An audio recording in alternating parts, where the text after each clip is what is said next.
continuer comme ça makambo bazo sala.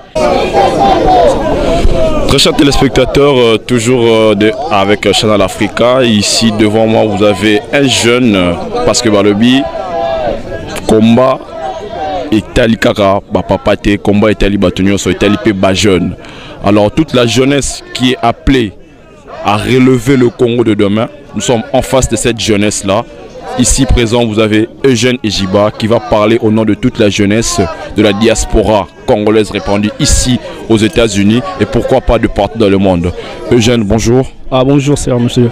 Alors Eugène, nous t'avons vu ici devant la Maison Blanche. Quelles sont les raisons qui t'ont poussé à être devant la Maison Blanche? Ouais, premièrement, c'est parce que j'ai entendu parler, il y aura marche aujourd'hui. Et aussi, j'ai vu des vidéos, Gary Wele et toi notamment, j'ai vu des vidéos pour dire que non, on doit être ici devant la Maison Blanche pour venir protester, montrer aux autres, montrer à la Maison Blanche, montrer à l'administration Obama que nous savons qu'ils savent ce qui se passe dans le pays. Parce que si on dit on est là pour le montrer, pour les informer, c'est faux. Parce que ces gens-là savent ce qui se passe dans le pays depuis 1996. Donc on est là pour se battre et puis pour montrer que non, la jeunesse n'est pas seulement là pour la danse, n'est pas seulement là pour des distractions, bière et consorts. Donc nous sommes là pour nous battre et continuer à amener notre pays au développement vraiment au futur. Parce que c'est nous le futur du pays. Parce que si aujourd'hui nous nous concentrons seulement dans des distractions, mais demain ça serait pire. Donc c'est un peu ça, c'est ce qui m'a motivé de venir ici et soutenir cette marche.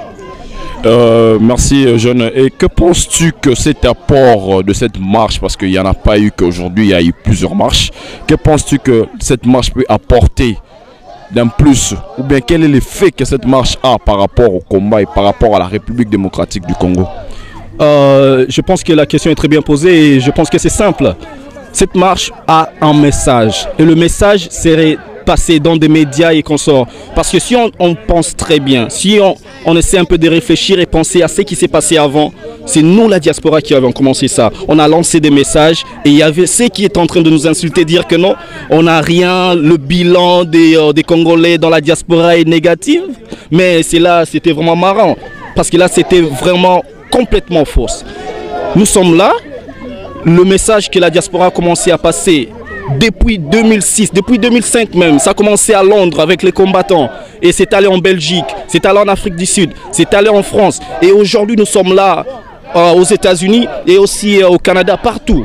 Donc nous sommes là, nous sommes en train de faire passer le message, ces genres de marches, ces genres de protestes. Nous sommes là.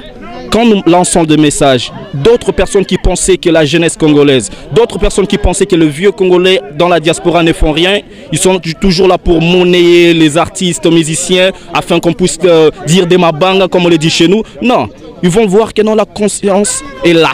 La jeunesse s'est levée, le vieux aussi se sont conscientisés parce qu'ils ont commis beaucoup d'erreurs. Jiba, nous avons vu UCRC. Est-ce que tu peux nous parler un peu de UCRC? C'est quoi et quel est le but de UCRC et quel est son plan d'action? Ouais. L'UCRC, par définition, d'abord, c'est l'Union des Congolais rationnels contre la corruption. Donc en anglais, Union of Congolese Rational Against Corruption. Donc nous sommes là pour conscientiser les jeunes, pour montrer comment aujourd'hui notre pays est par terre à cause de la corruption. Comment notre pays est vraiment... Donc on n'est pas respecté dans le monde à cause de la corruption. Et l'UCRC, nous sommes là en disant corruption. Corruption, c'est vraiment général. Et nous pensons qu'on peut juste lancer un point sur un aspect et nous lançons un point sur l'aspect éducationnel. Donc on est en train vraiment de frapper pour que le message passe et que tout le monde, la jeunesse et les vieux, puissent comprendre notre message. Nous sommes contre la corruption et nous sommes vraiment contre surtout la corruption qui se passe dans la méthode, dans l'aspect éducationnel. Donc vous voyez aujourd'hui notre diplôme est vraiment ignoré partout, même à Brazzaville, même au Cameroun.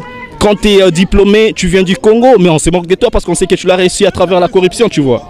Donc, raison pour laquelle nous avons vraiment eu cette initiative.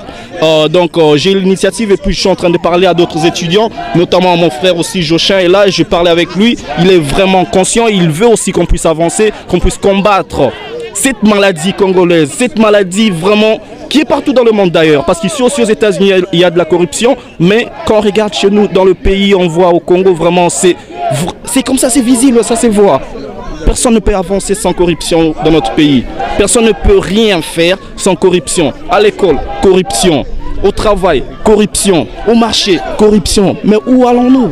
Donc, raison pour laquelle l'Union des Congolais rationnels contre la corruption s'est levée pour combattre cette maladie-là.